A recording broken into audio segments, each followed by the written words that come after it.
Okay, what's going on here? Yeah, that's a depth of field adapter from 2009. That's a can of WD-40. Could have taken that out of the shot. Not gonna worry about it. Why start now? The whole place is a wreck. November 10th, 2024. This is, why would you not?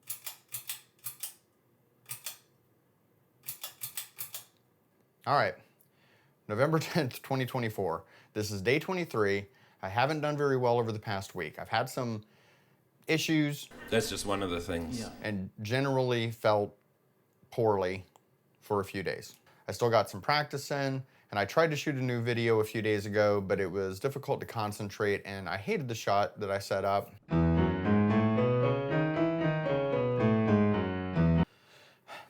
It was not the right time to try new things. So, here we are.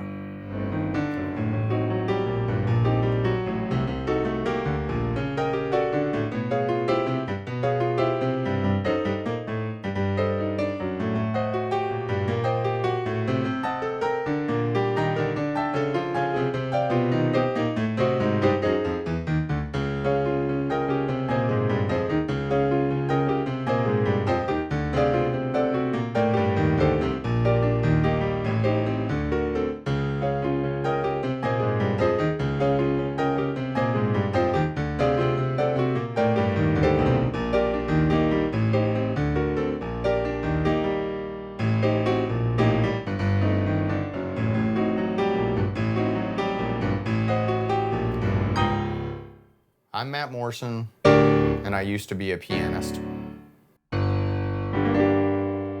In the last episode, I mentioned that I've realized a few things about myself and my past as a musician. So in this video, I want to talk about 5 things that suck about me. Yeah, I know, just 5 for now. But first, I'd really like to thank anyone who has watched the previous videos and who is returning for the ongoing saga. The script says dripping with sarcasm. I don't know if that came across. I don't know. I don't know what to do with my face. Also, thank you to any new viewers, anyone at all really. If you're taking the time to watch this, please know that I deeply appreciate it. I sincerely hope that people watching this will look at things in their own lives, maybe a dream you used to have, or just something that used to be a part of your life that you left behind and kind of wished that you hadn't. And maybe this series will help encourage you to start again down that path, even if it's just in some small way. So please comment about that. Let me and the rest of the world know about your own goals and what changes you want to make in your life, whatever those things are.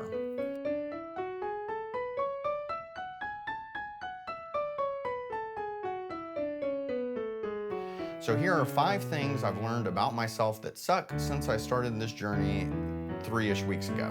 Number 1, I never made clear goals or plans for learning whole groups of pieces, or even just whole pieces. As I look at music books I still own, it's very frustrating to me that my repertoire was so spotty and random. For instance, at one point I learned Liszt's Liebesraum No. 3, but never played 1 or 2, or really any other Liszt. This is gonna be the most embarrassing section. I also learned 5 or 6 Chopin preludes, and none of the others. And embarrassingly, I can't play 4 or 5 of those anymore, and I never learned even a single etude.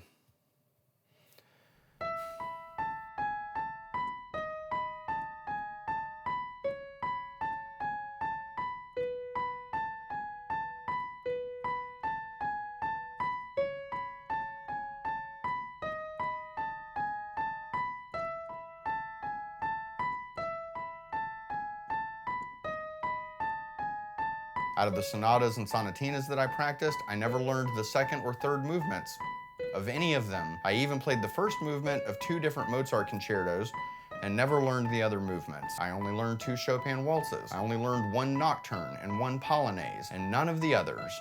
And on and on and on. Everything is incomplete. Even at my prior best, there was no depth or purpose to my library of quote-unquote performance-ready pieces.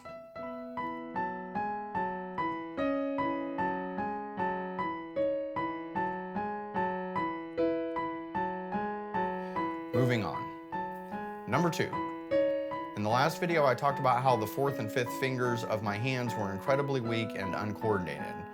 But even though I know they were better when I was studying and practicing, they were always weak and uncoordinated because I never spent the time and effort necessary to truly strengthen those through dedicated practice and drills specific to that purpose. I actually have developed an updated plan for that along with my general practice regimen, and I'll go over that towards the end of this video. Number 3, I've noticed that even on some pieces that I would have considered mastered when I was younger, there are passages that I think I never really played with a deep understanding. An example that really jumped out at me is from one of the few preludes that I did play, and at one point thought I played pretty well, number 22. Did I say that weird? Number 22. Number 22. Whatever. It's in 6/8 time, but it has these big aggressive chords in the right hand that come into measures and are heavily accented on like the 2nd or the 5th beat, which is really cool, and the piece is molto agitato. Molto agitato! Margarete! That's, sorry. Okay. Anyway, but I think this whole time, I've always been playing the octaves in the left hand accented on basically the same beats. And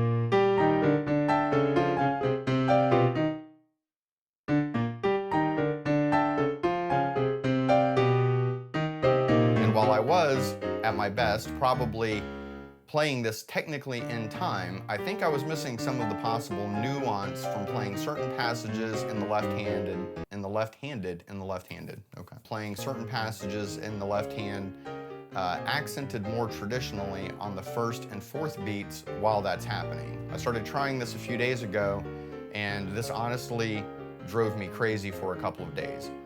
Because I couldn't get the rhythm that I wanted in the octaves right and still play the chords with my right hand correctly, like at all. I ended up finding kind of a way to trick myself into playing it the way I wanted to.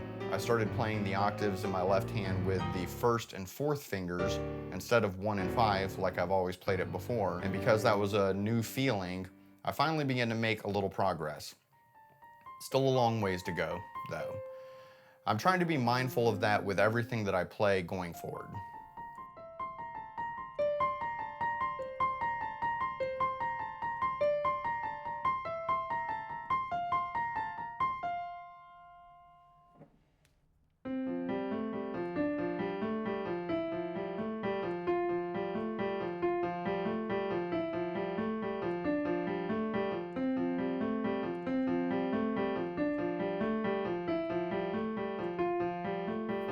Number 4. This one really tripped me out. I've realized that my brain indexes rhythmically better, at least, off of my right hand and spatially off my left hand. So for instance, rhythmically, if I'm practicing a drill or a passage with my left hand, especially to strengthen those weak fingers, my left hand will get tired pretty quickly, and then I won't be able to play it correctly. All of the notes start to smoosh together. Smush, smush together. Smoosh together? Smoosh. It's a very technical musical term. But then if I continue to play the drill with both of my hands, my left hand will follow along with the right hand and be able to play more or less correctly for much longer. Now spatially, and this is a real this is a mind twister. I don't know. It really messes with my head. I realized pretty quickly that I am almost always looking at my left hand. As long as I'm looking at my left hand, I know where my right hand is. But if I look at my right hand, even for the pieces that I still know much better, it's like I don't know where my hands are at all. It literally produces a headache and nausea, like vertigo. I think body language experts have said that looking down and to the left means that someone is accessing memories or conversing with themselves. I think they also used to say that it meant someone was constructing a lie, and that makes sense to me too, because it seems like a lot of how I saw myself as a musician wasn't true. I don't know. Either way, it seems like a weakness, and if I'm going to talk to myself while I'm playing, I could at least be able to talk to both sides.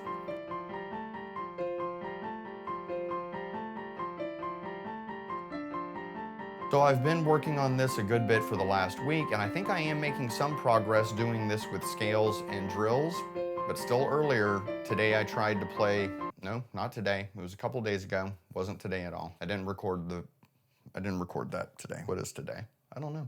I don't know what today is. I tried to play the 20-second prelude while looking at my right hand, and I made myself dizzy enough that I couldn't walk for a few minutes. Seriously. And number 5, in light of all this, I realized that once again I have to adjust and improve my practicing routine.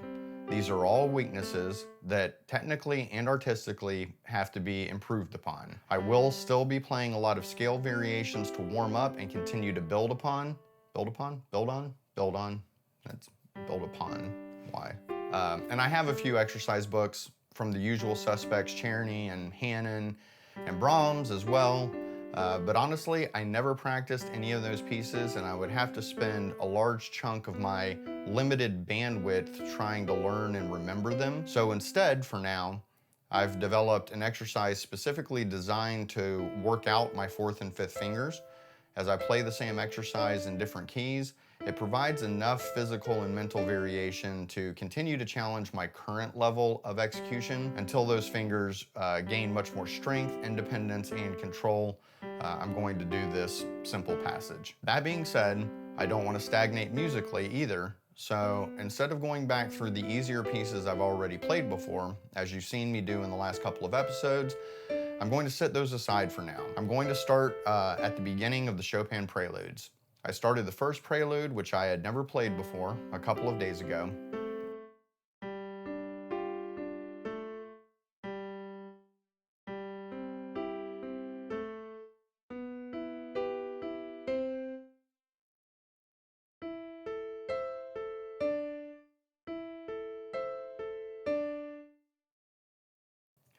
I may have to jump around a bit because there are pieces within that cycle that are certainly beyond my current ability, but there is enough technical and musical variation in just those alone that I believe I can simultaneously begin to address my random and incomplete repertoire while laying the groundwork for the more advanced pieces that will follow, hopefully.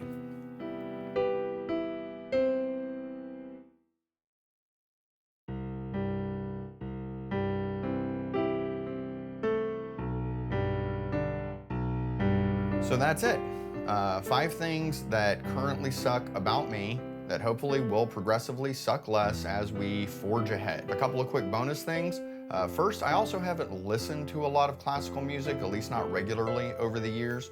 And so not only do I not remember many of the great pianists and recordings from the 20th century, the days of yore, but I completely missed the rise of relatively newer super virtuosos like Yuja Wang. Side note, I just listened to a performance of her playing all of Chopin's preludes on stage, and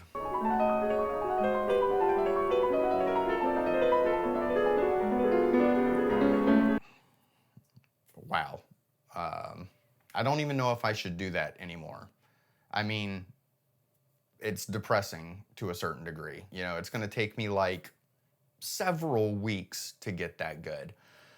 Dripping sarcasm. Since apparently now we're saying whenever we do it. B, I sometimes have a bit of a potty mouth. I'm trying to work on that, and I already often have to edit around it. Sometimes it's difficult to employ the full range of my expression without it. So if something slips through, I apologize, and I will try to do better.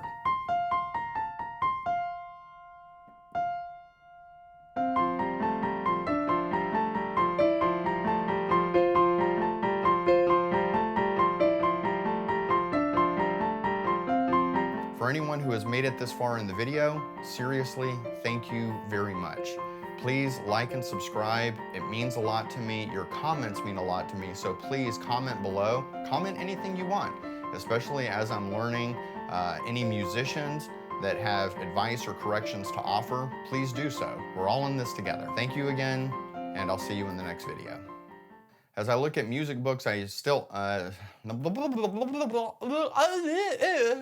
It'll get better. It'll probably get better.